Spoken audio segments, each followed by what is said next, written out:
Guys, kita tes kriuk versi yang halal ya.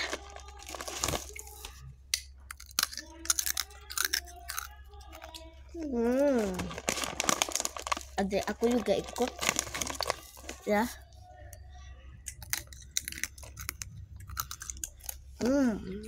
Kalian mau nggak? Dia ini manis, tapi dia itu lengket di tangan aku nih. Ya.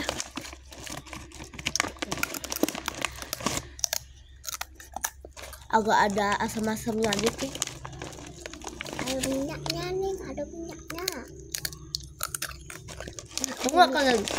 Ini berapa satu? Misalnya dia ini ada segini nih. Tapi udah aku habisin tadi. Harganya ini ada 30 ribuan doang. Gak mahal.